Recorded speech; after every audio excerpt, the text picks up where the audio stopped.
Tony D and Little Joan with a screenwriter's rant on The Summoned. I think it's a psychological thriller.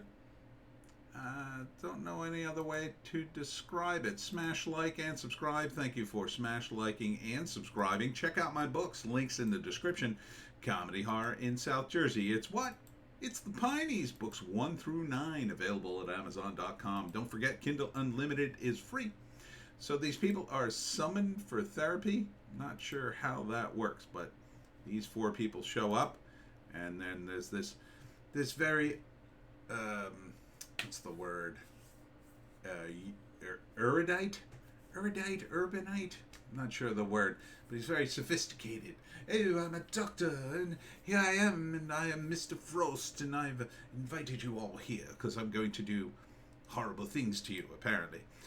And so he's got some sort of weird process. I'm not sure if it's marriage counseling or what, or why these people came here.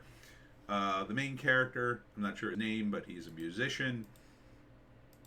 And then the other couple, I don't know. And then there are all these scenes of, excuse me, dreams where he murders her or has an affair or... So, I mean, it's only 2 couples. Right? You go to a 2-couple retreat, and next thing you know, you're swapping, I guess. I don't know. It's not totally out of the realm, but I'm not sure what institutes all this, whether he's drugging them or... I don't think there's anything supernatural involved. But there might be. There's this scene right here, you hear a voice going, I forget what he says, something like, do as he says, or something like that. So maybe there's some supernatural element to it. Doesn't appear to be super prominent, but this guy is the main character, and he seems to have all the reactions and whatnot. So it's called The Summoned. Can I see the credits here? Written by Yuri Branovsky and directed by Mark Meir. All right. I mean, it's hard to tell from this trailer. On the one hand, it's XYZ Films. Let's see, is there a synopsis? Nah, this is the first trailer for The Summoned. I like the title. I like the look of it. The actors seem fine.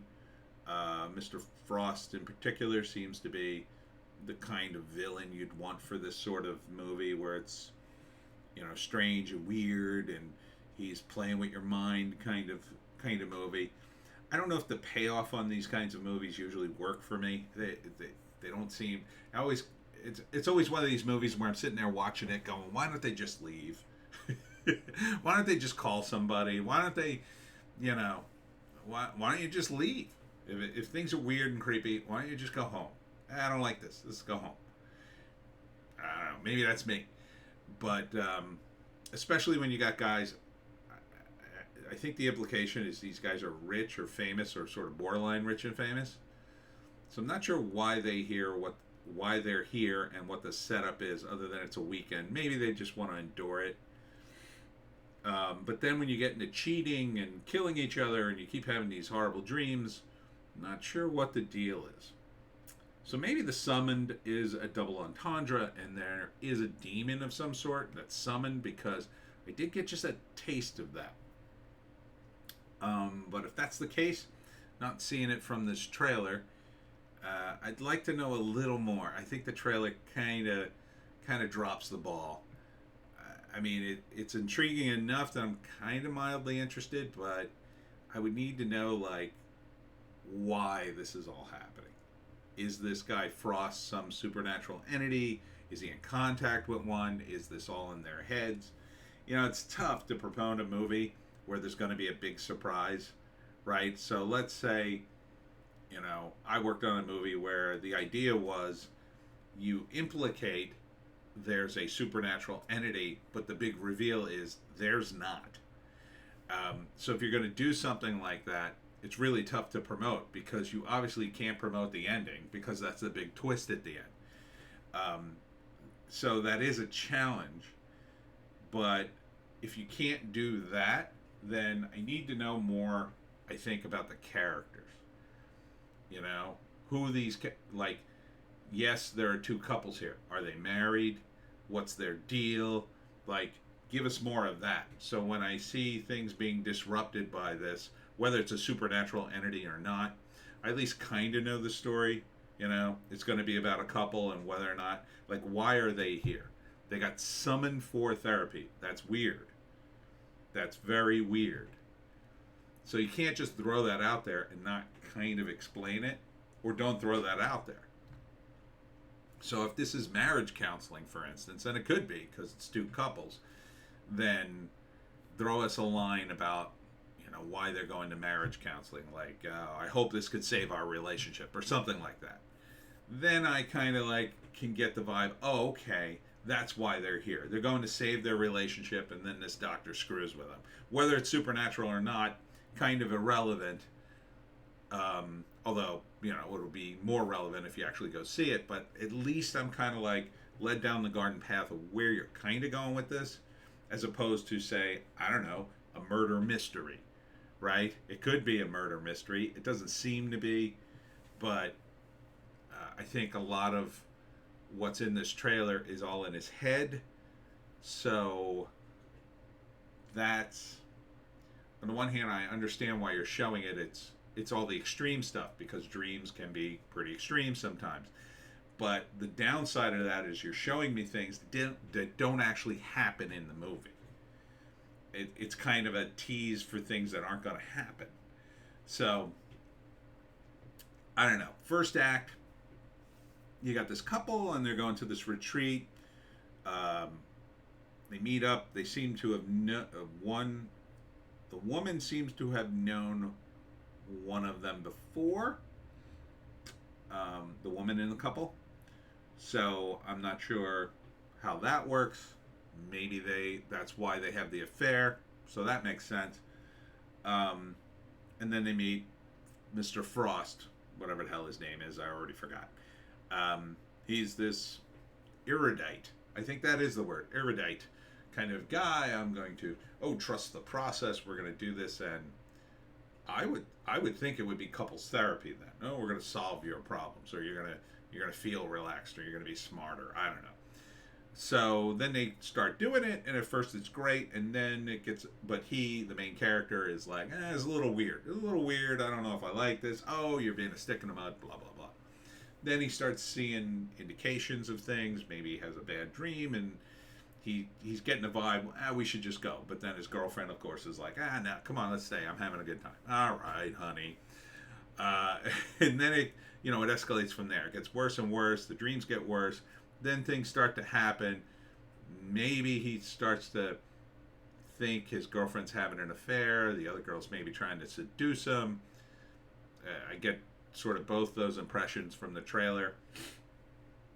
He keeps having visions of himself killing her, which is bad. Maybe he trusts Frost at first, but then he doesn't trust him. He sees things. There's a scene where Frost says something like, I don't like people who expose my secrets, or something like that. So apparently Frost is messing with them. Maybe he's drugging them. Maybe it's supernatural. Maybe it's both. And then the final act is, by the end of the second act, he's exposed for whatever the hell's happening. Probably by this time somebody's dead. And then there's a chase at the end where he's chasing him through the woods with an axe, or Frost has manipulated one of the other characters to do that, and then he has to beat that character, and then the final confrontation between your protagonist and Frost. Maybe to save his wife, girlfriend, or not. It could end very dark. So the ending could be that everybody dies, or that even Frost lives and goes on to commit terrible evil, or maybe he goes into an insane asylum or something. He gets framed for the murders. I kind of am leaning against that sort of ending. It feels like more like he's gonna kill Frost at the end, and he gets away, but his life is irreparably damaged, kind of thing. And maybe he'll never quite be right, after this horrible experience. It's kind of hard to say. kind of hard to say. It's not super clear. But yeah, I'm on the fence about it. Would I see it? Maybe. Maybe. It doesn't look like the worst movie in the world, but without that extra tidbit of information, I'm kind of like, nah. I'd wait for a review. I'd wait for more information, and you know, maybe you could see the downvotes here. The ratios, okay. I mean, obviously it's positive, but it's not the best it could be. So I think the trailer's a little lackluster. I think you needed that stuff. The music's a little odd too. But I mean, for a horror movie, a psychological horror movie, they are tough. I'll say that. It's ambitious to even try to do one, you know, because you really got to hit something that's very universal, you know, and you really have to orchestrate things in such a way that the main character, you feel like, yeah, I would have done that too, and I would have been all, you know, I would have been in a bad situation just like this guy, right? You have to play the character smart and make them do smart things, while at the same time, when you lead your audience that way, and obviously it's not a good decision to stay, but the audience has to be able to say, yeah, I would have stayed too, and I would be in this terrible situation too. Like, that's sort of like the best kind of result you could get in that area, screenwriters. All right, well, that's it for me, Tony D and Little Joan. Check us out on Odysee, Bitchute, and Rumble for more base takes. We got a Hollywoke hot take and a news blast, and we'll see you in the next one.